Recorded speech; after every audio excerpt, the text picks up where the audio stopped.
What's up and welcome to the channel. Today I just wanted to go over some of the basics of the gearing systems and how it works so that you can more easily build gearboxes, because I've seen so many times people just not understanding the basics of the gears and how to use them. So let's just get straight into it. You get three basic gears: small, medium, large. That's basically going to be your backbone of your builds. And then you also get this, the corner gear, which is basically just made, well, mainly made to go 90 degrees with your power. So when you build like a engine gearbox in line, you use this to tap off at the 90 degree into an axle to get to the wheels. The big thing is the planetary gears. They can go two ways, but they uh, either reduce it technically or increase it technically way more than what these things can do in basic ratios. So what you do is use these things in combination: the big gear, the medium, the small, and the planetary, to make different ratios so that you can get to different speeds in your gearboxes for different gears. The corner is the only one that's out here because it can't be used directly with these, because it doesn't have teeth. It's got the lobes, because it's got a different function. But normally people use them for a 1-to-1 ratio when dealing with a gearbox that has these in it. Uh, the small to the medium. But let's get into ratios first, then you'll better understand why that is. So these four parts can produce 9 different basic ratios to use. Now you create ratios by meshing them together. The three gears you line up like so, where the teeth touch each other. That's how you get your ratios with them. The planetary gearbox, or the planetary gears, they send their ratios down the shaft or down the axle, from the one side out the other side, and it either steps it up from the small side to the big side, or steps it down from the big side to the small side. Now let's get into the 9 basic ratios that you'll mostly use when building gearboxes. From the smallest to the largest, it's the planetary gears in reverse, going from the big side to the small side. Goes out from a 1 to a 0.43. The next one is the small gear to the large gear, giving you a ratio of 0.5. The next one is the medium gear to the large gear, giving you a ratio of 0.63. After that, you get the small to the medium with the ratio of 0.8. And then your next one is your 1-to-1s, where it will be 2 large, 2 medium, 2 small, 2 corners. Now 1-to-1 can be done basically with anything of the equivalence. So here, if you take a step down planetary into a step up planetary, because they work out the same, your 1 end to the 0.43, that 0.43 times the 2.5 or 2.3 that it gives out, will take that 1 back to 1. So planetary to planetary will give the 1-to-1 ratio still.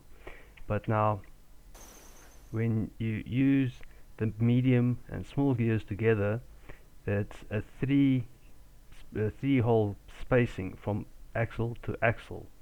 That's where these guys come in nicely for the one-to-one power transmission, because with that 3-hole spacing you get the 0.8 and the 1.25, but you can't get the 1, so you add this in on the same spacing. Now you can get 3 ratios out of that axle to axle spacing, which is very compact, especially when you put the secondary shifter further in the transmission, which can widen up that type 3 shifter there to give you 6 gears.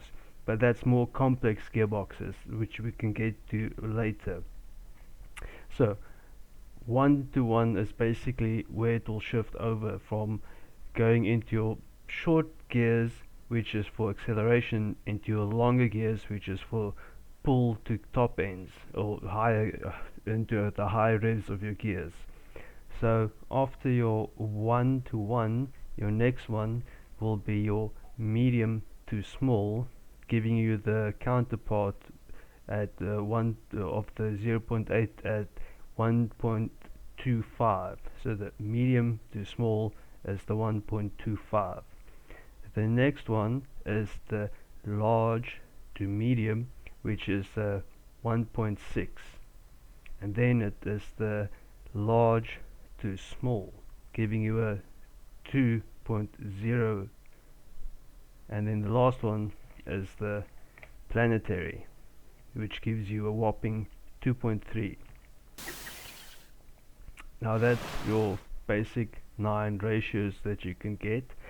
From these 9 ratios you can expand that to a further 26 intermediate ratios where you use double pairs of ratios, like say 2.3 of the planetary times the 0.8 of the small to medium, 1.84. So that gives you a nice 1.84 with 2 ratios.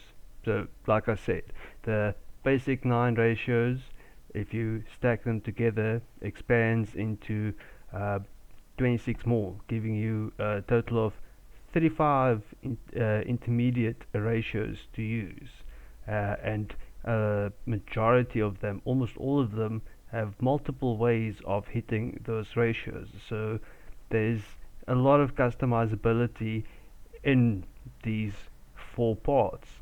It's actually pretty insane. Yeah, it's just these 4 parts, and not even including the corner, because like I said, the corner doesn't really interact with these guys, so it can only act as a one-to-one transmission. Okay, here's a little test and I built just to show the different outcomes for the different ratios, so you can have a basic idea of how it does what it does. Then I'll build a little car with the basic gearbox so we can see how it performs.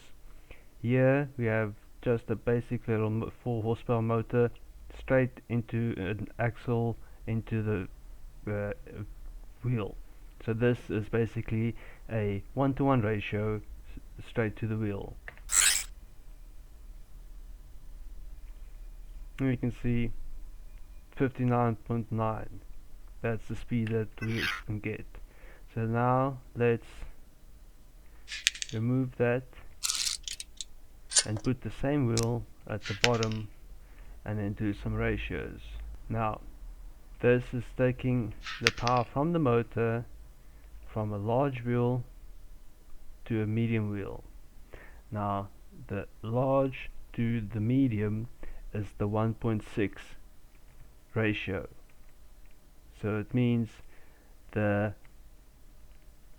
length of the gear basically has now been extended by 1.6 times.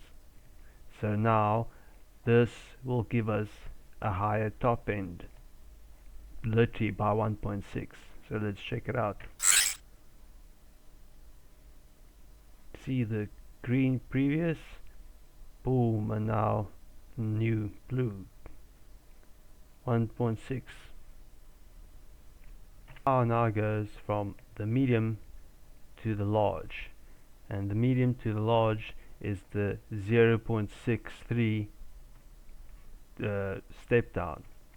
So that means now our uh, range of the gear of this specific gear in the gearbox would be 0.63 of the 1-to-1 straight axle setup.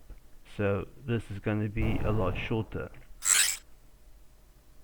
Yeah, and see 37.1 falls short. Now this would be 0.63 of the original 1-to-1, 0.63 for that. So let us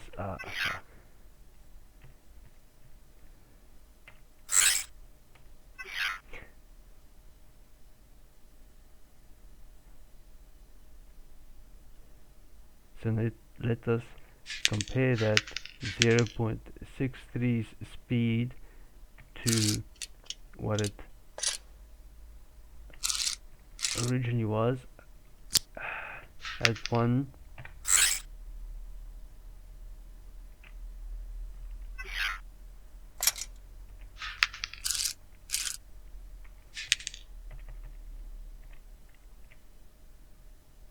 So now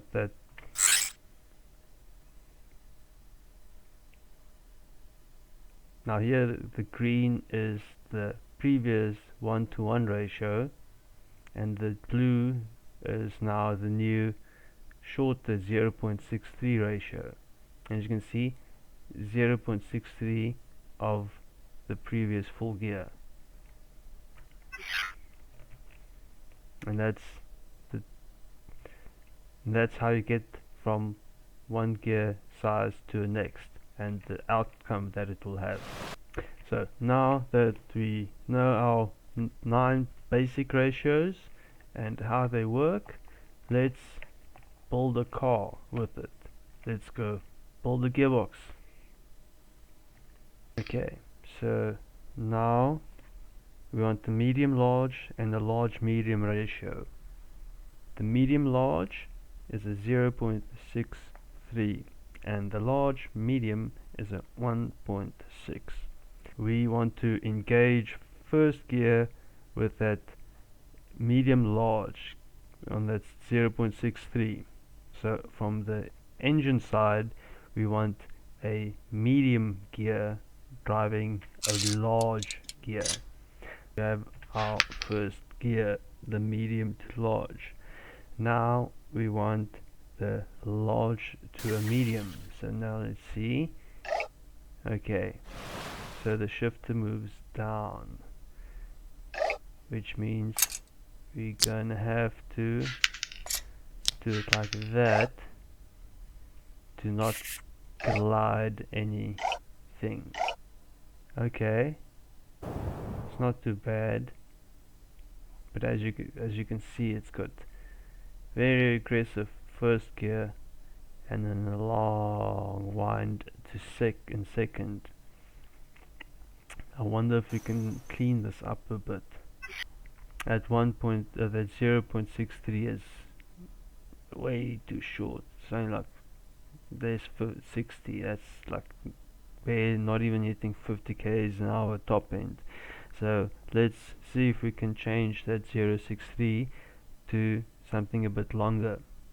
So now the next one over that medium large 0.63 is that small medium at 0.8. So this is what we want to change, that first gear. Okay, here we have it fixed, where we have the large medium for the 1.6 and the small medium for the 0.8. Now, as I said, it's going to be in reverse starting order, but the game will detect which one's the shorter one, and when you accelerate, it will snap it into this position, which will be first gear, and then shift to this position, which will be second gear. See, much better. Dropped 10 or an acceleration, but there is where we're gaining way better, like 65 from, so it's like 45, 65, it's almost 20 k's on first gear that we gained, and obviously second gear stays exactly the same because we just changed first. Okay, so here's a little quick and dirty build with basically just bare bones, just completed chassis on the back of this to make it driving. Let's go test it out. Center of mass, way off center. So it means we need to rethink this gearbox. If we look at it from axle to axle, it's pretty centered. So what if we just flip it 90 degrees and rebuild it like that? So it will basically be like that, and that's the two front wheels now. Cool. See you just now. Yeah, okay, so turning it 90 degrees makes it super wide. Like this is the longest axle you get, 9, which is like, yeah, another redesign is in order. So what I was thinking of is, why not lift the top medium section and slap it above it over here. Ah, finally, here's the completed car. Motor front, power driven wheels back, front to rear. 2 gears, stats not bad, centralized weight. Weight is pretty low, just above the axle, so it's okay. Let's see what it can do.